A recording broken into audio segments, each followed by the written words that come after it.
Bismillahirrahmanirrahim. Assalamu alaikum dear students. I am Dr. Nawra and today we will discuss about physical development.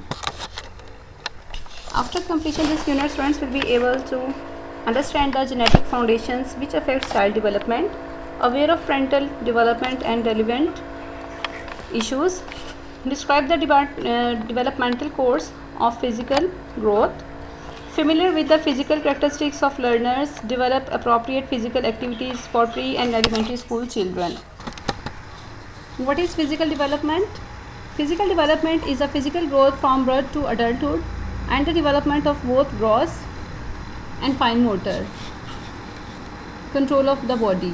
ठीक है, तो physical development क्या होती है कि जिसमें आप देखते हैं कि आपकी ना सिर्फ वो ऑब्जर्वेशनल आपको एक चेंज नज़र आ रहा होता है, मेजरेबल चेंज नज़र आ रहा होता है आपकी बॉडी में, बल्कि आपकी जैसे जैसे आपकी इंटेलेक्चुअल एबिलिटीज़, आपकी सेंसेस और जो आपकी सेंसरी मोटर स्किल्स डेवलप होती हैं, तो इस तरह से वो कह रहा है कि आपकी ग्रोथ जो है वो बर्थ से लेकर अडल्टहुड पीरियड तक जो है वो इसमें डिफरेंट चेंजिंग आती हैं. Physical development means the progress of a child's control over his body. This includes control over muscles, physical coordination, ability to sit and stand. तो फिजिकल डेवलपमेंट में चीज़ें आ जाती हैं जिसके अंदर आपका कंट्रोल आ जाता है आपकी बॉडी पे, और इसके अलावा आप अपने मसल्स को जो है वो कंट्रोल कर सकते हैं या कोऑर्डिनेट कर सकते हैं अपने साथ. आप यानी अपने ऊपर फुल आपका कंट्रोल है. आप उठना बैठने से, छोटा बच्चा क्रॉलिंग करता है, जैसे ग्रो अप होता है तो ऐसा ऐसा वो अपनी टांगों पे वज़न डालना शुरू होता है, चलना शुरू करता है. तो इस तरह से कह रहे हैं कि जब कंप्लीट आप अपने ऊपर इंडिपेंडेंट हो जाते हो तो वो आपकी डेवलपमेंट का प्रोसेस वहाँ से ही स्टार्ट हो जाता है. The ABCs of genetics. Human body consist of numerous cells. Each cell has its core called nucleus. It contains of chromosomes. Chromosomes are the responsible for the storage and transmission of genetic information from one generation to another. ठीक है, अब वो कह रहे हैं कि इसमें genetic factor में वो कह रहे हैं कि बहुत से क्रोमोसोम्स होते हैं जो कि आपके बॉडी के अंदर सेल्स होती हैं जिससे आप जो है वो एक से नेक्स्ट जनरेशन का जो प्रोसेस स्टार्ट होता है. अगर हम जेनेटिक इनहेरिटेंस को स्टडी करें तो genes are the basic units of heredity transmission. Heredity is a transmission of physical characteristics from parents to child और through their genes. It influences all aspects of physical appearance such as height, weight, body structure, the color of eye, the texture of hair, and even intelligence and aptitudes. Diseases and conditions such as heart disease, diabetes, obesity, etc. can also be passed through genes, thereby affecting the growth and development of the child adversely. However, environmental factors and nurturing can bring the best out of the already present qualities in the genes.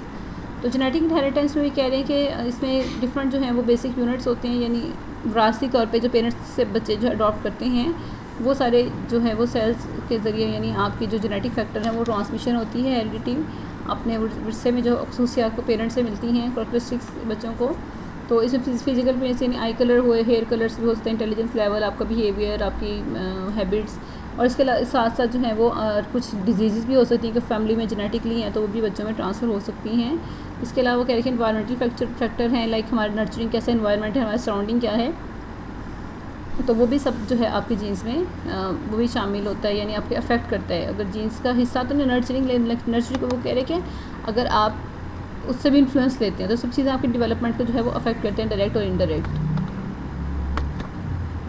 Jeans and environments. The environments play a critical role in the development of children, and it represents the sum total of physical and psychological stimulation the child receives.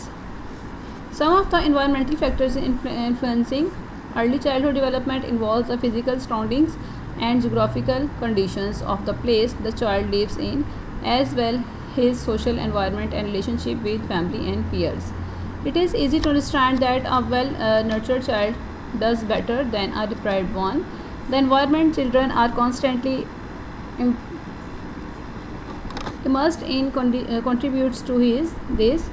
A good school and a loving family builds in children strong social interpersonal skills which will enable them to excel in other areas such as academic and extracurricular activities.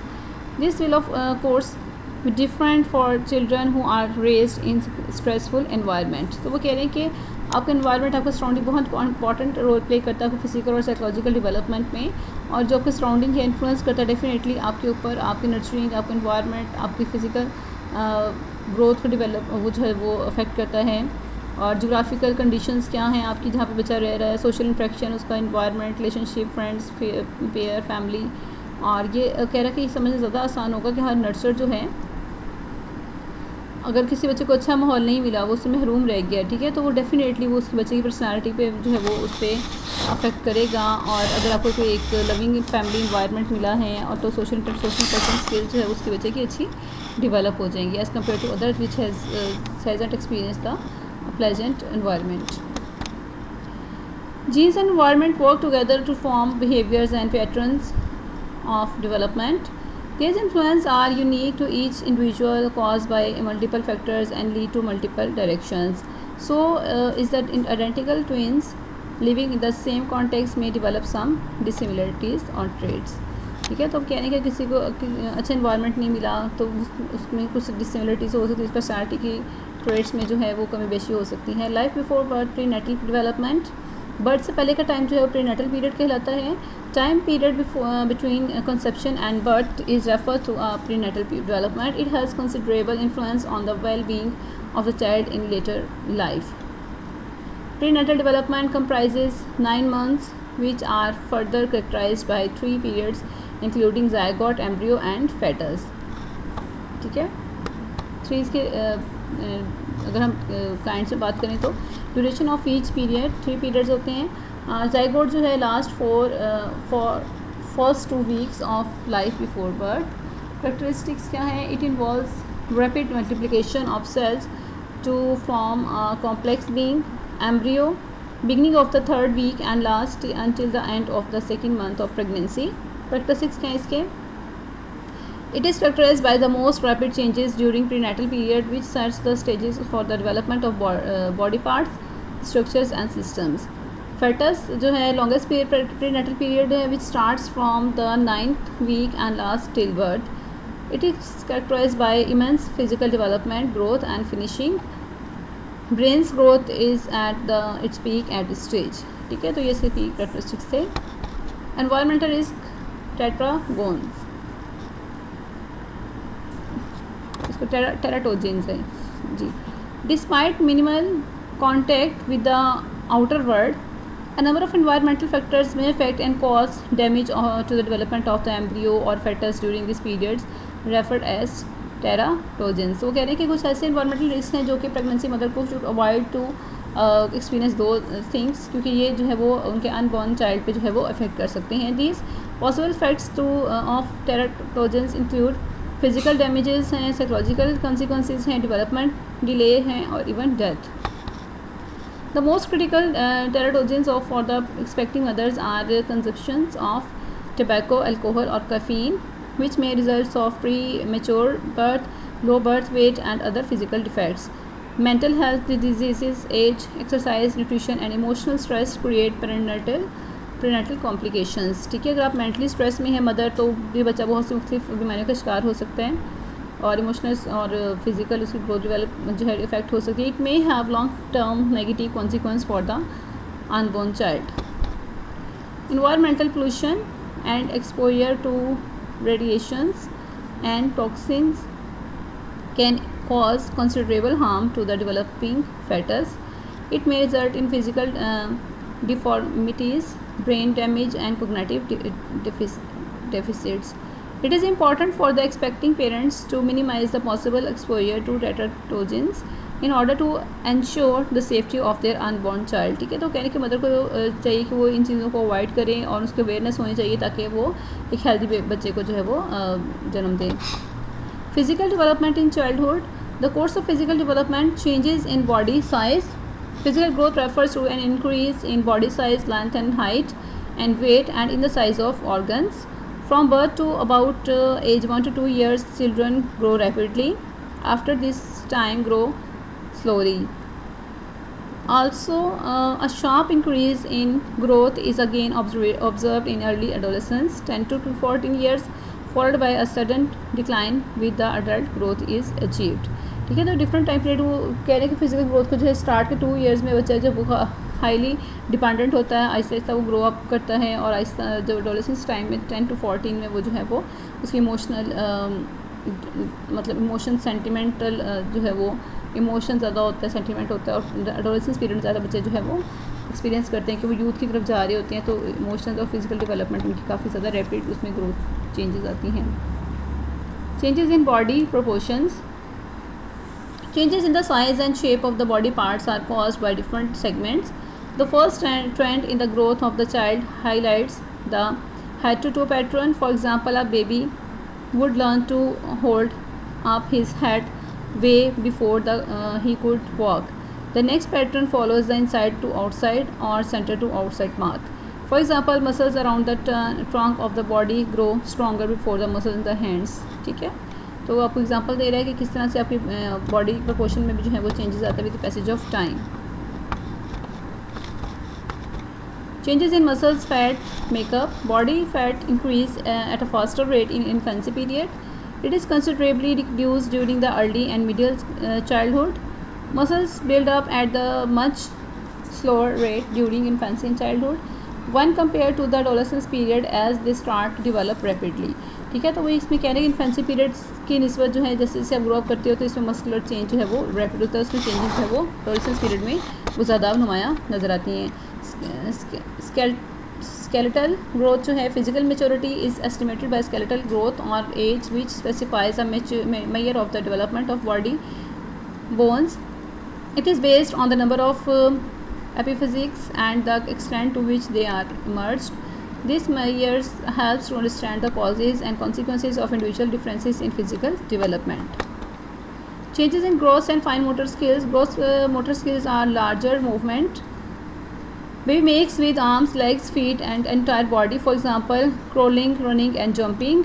Fine motor skills are smaller actions. Baby can control his arms before his head and control his hand before his finger, like drawing, writing, cutting, the scissors. Environmental factors in physical development. Physical growth and development is dependent on the both biological and environmental factor, whereas biological structures and hormonal influence play a central role in the manipulating physical development. Some of the environmental influences are also critical, such as nutritional intake है, emotional wellbeing है और cultural practices हैं। Physical growth is highly dependent on nutritional intake. It's not only important to eat sufficient food but also eat the right kind of food. It helps in maintaining healthy physical growth and development. Besides, anxiety, fear and emotional deprivation may hinder physical development of the child. ठीक है, तो यानी कुछ चीज़ें हैं जो आपकी effect करती हैं ग्रोथ एंड डेवलपमेंट को. आपकी राइट काइंड ऑफ फूड है, आपकी न्यूट्रिशन है, आपकी इन्वायरमेंटल फैक्टर है, इमोशनल आपकी एसोसिएशंस हैं. Physical characteristics of learner. Children need to move. Children at the pre and elementary school level have an inherited needs to move their bodies. यानी बच्चे अपने आप को फिजिकल मूवमेंट में इन्वॉल्व नहीं करते तो उनकी ग्रोथ जो है वो भी अफेक्ट होती है. Improve I hand coordination, also referred to as the visual motor integration skills, being to develop during infancy. It controls the hand movement of a child guided by his or her vision. This coordination is not sophisticated during the preschool years. During infancy, it reaches to point out to near independence. During the preschool years, it continue to improve through middle childhood. ठीक है, तो कहने के hand आई hand coordination जो है बच्चे की improve होती है ग्रेजुअली और इन्फेंसी पीरियड से जैसे जैसे प्री स्कूलिंग और मिडिल स्कूल में जाता है. Improve body coordination. Balance and coordination are critical physical attributes, helps to maintain a controlled body position. Pre and elementary school children show increased body coordination in activities like running, climbing. They can still fall easily. It is thus important to remain vigilant and ensure safety and injury prevention measures. कहते हैं उसके बच्चे खेलना कूदना jumping करना कहते बहुत ज़रूरी है उसकी डेवलपमेंट के लिए. Improve perceptual abilities. The ability to be able to deal with the give meaning to sensory stimuli. Although the 5 basic senses are well developed at birth, the child continues to develop perceptual abilities during pre and elementary school years. It helps the child to interact with the physical and social world in an effective way. Improve gross and fine motor skills. Pre and elementary school children develop better upper body mobility and coordination. They continue to develop improved gross motor skills through age 7 and beyond. This results in refined fine motor skills for children with greater precision.